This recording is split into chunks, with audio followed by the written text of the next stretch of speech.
Genesis 3 always happens to me. At breakfast, I'm walking with God, and by lunch, I've eaten of the tree. By dinner, it's eating me. It's like reverse hunger pains because I've eaten my fill, but I still feel the guilt. You could call it guilt, but I choose to call it the Spirit. Reminding me of when He spoke, but I failed to hear it. Better yet, I failed to listen. Better yet, I failed to obey. I feel like Adam as I hear myself passing blame. It wasn't me, it was that woman.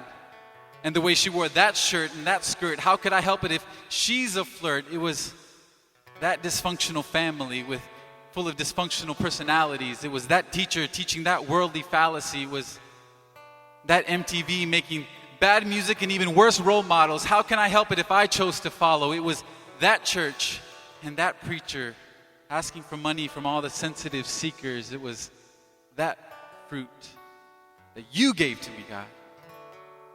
But it wasn't. It was me, and I know it. You see, it's only before the holiness of God that the idea of putting fig leaves together sounds so ridiculous.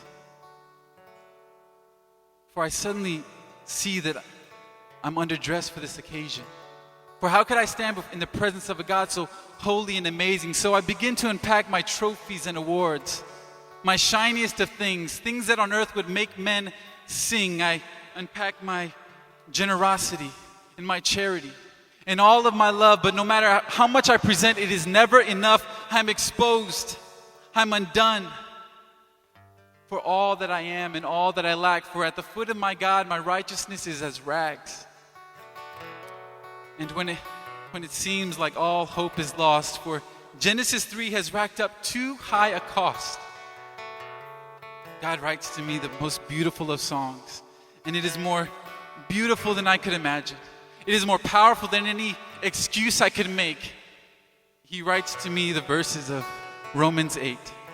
And he says, there is therefore now, not later, not after you have improved yourself or moved yourself from a certain sin. There is therefore now no, not some, not a little.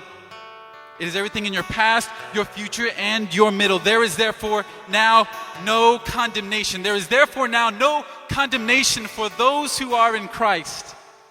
From sin and death, I am free by God's Spirit who gives me life. I was once an enemy, but now God calls me His child.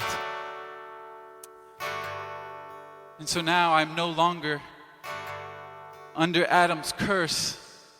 Because of Romans, the 8th chapter, this first verse, I can sing, I can lift my hands and bring to God an offering that is true, it is unworthy, but it is in Christ Jesus that I am the righteousness of God, and I sing.